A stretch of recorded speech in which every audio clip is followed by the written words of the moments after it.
Hello everyone, welcome back to the second part of the PESTLE analysis for the political factors. In the last video, we end with the import-export issues, which is regarding the US and China trade war. And specifically, the question is about why US President Donald Trump, he is aiming his target in a Chinese company called Huawei. And why is it not aiming at a bigger Chinese company, for example, Alibaba? Now, the main reason is because Huawei is the leading leader of the 5G technology. So let's start with some entertaining example. With the help of 5G technology, for the boys, there will be something called the augmented gaming. And for the ladies, there will be some technology called the augmenting shopping. So what augmented gaming is like an advanced version of virtual reality where you wear a glass and you will see yourself inside the game. While augmented shopping is pretty similar where you wear a glass and for the ladies, they will see themselves inside a shopping store. Second product that we would like to talk about is something called the smart clothes. So let's give you as example. If students know about Alexa, the Alexa product is from Amazon. So what if you wear a clothes and you can ask Alexa, please buy me a Super Supreme pizza from Pizza Hut.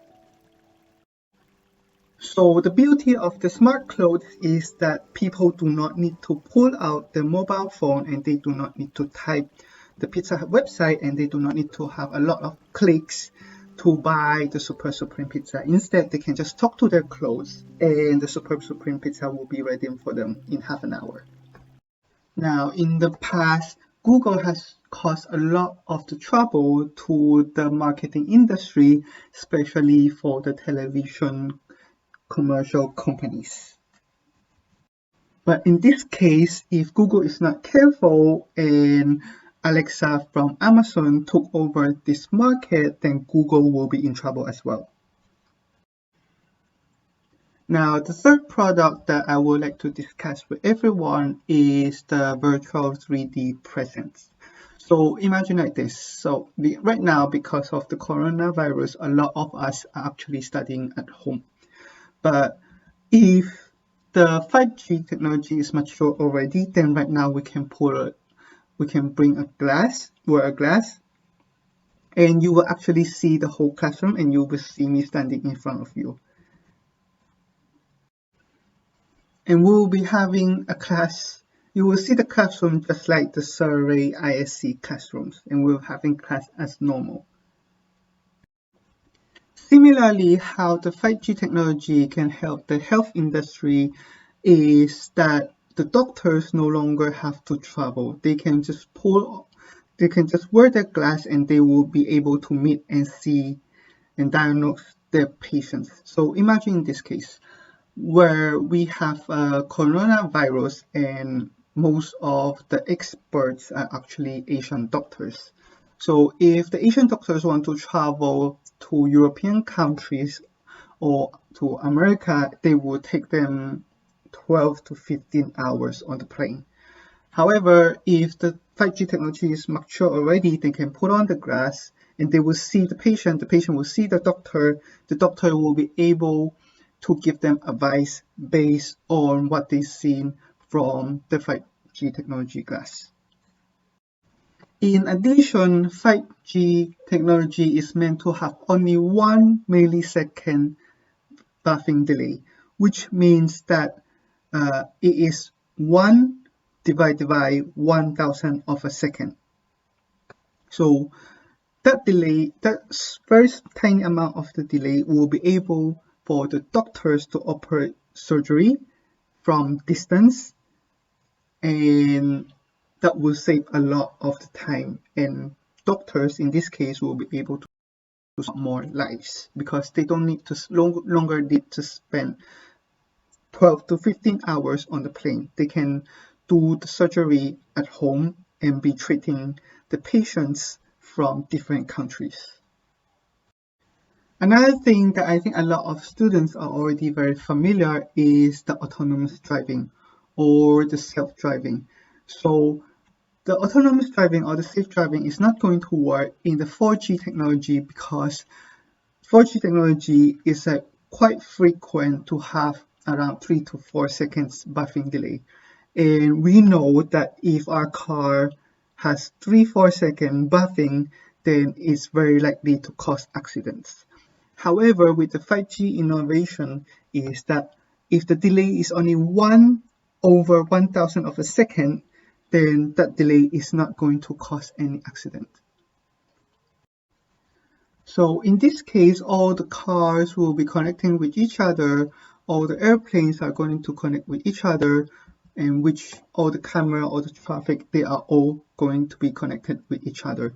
In this case, it's going to be very helpful for the traffic management, whether on the land or in the air. So as you can see from the lecture slides, these are only just few of the example what 5G technology can bring us. And again, Huawei is the leader of the 5G technology. Now, what is concerning the US government is that there is a Chinese law from the China Intelligence Law Article 7 in 2017, which states that any organization or citizen shall support, assist, and cooperate with the state intelligence work. So basically what it means is that the government actually has the right to obtain the data from any of the Chinese company or Chinese citizen. So here brings the national security issues. For the students who watch a lot of the movies, you will know that most vulnerable place for the presidents is actually on the plane. Because it is very hard for the president or any top government officials to protect themselves, or very hard for their bodyguard to protect themselves if there is any accident on the plane, whether in the air. So if all of the security cameras of the cars of the planes are connected with the 5G, then it will be very hard for the government to secure their top secrets. Another main concern is about the cybersecurity. So right now we have this 5G technology, but we do not have a very good tool for the security of the 5G technology yet.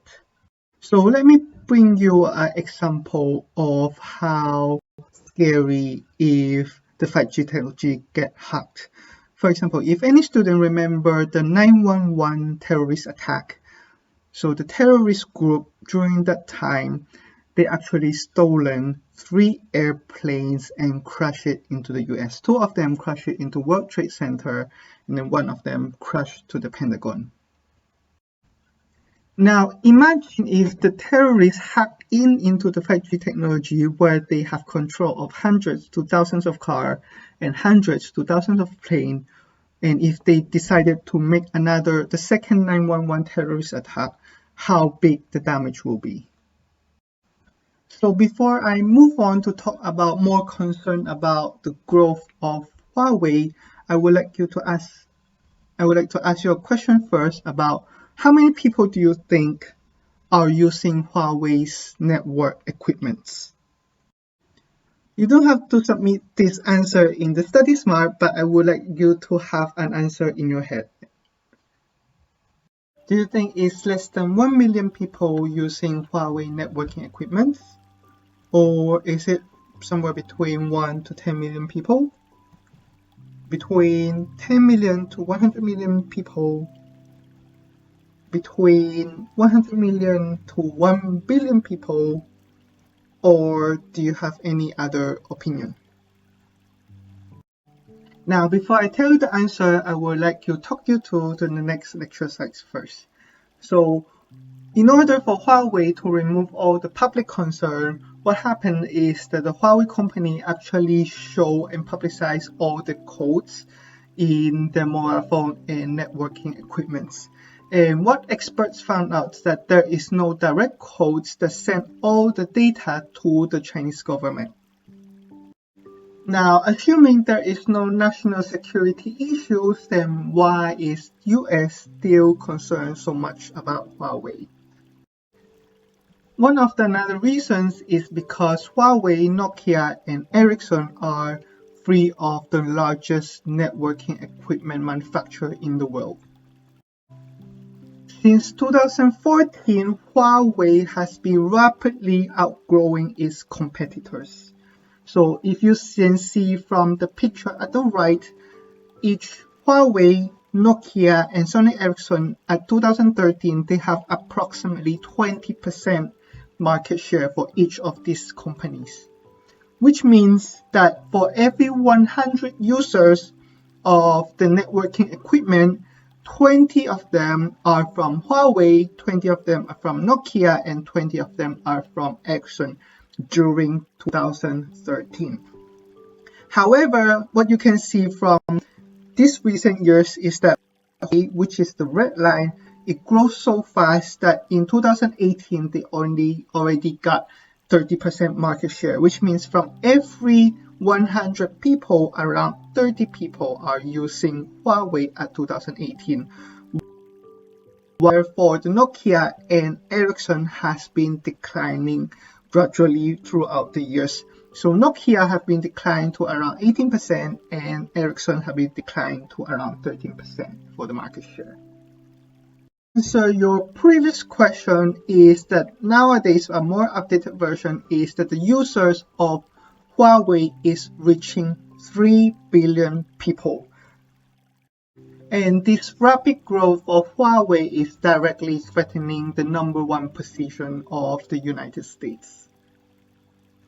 So these are some of the main issues and main concerns for the United States why they are stopping Huawei from its rapid growing. Luckily for Huawei, they actually performed a PESTLE analysis and they anticipated that President Donald Trump, they are going to aim the target to their company.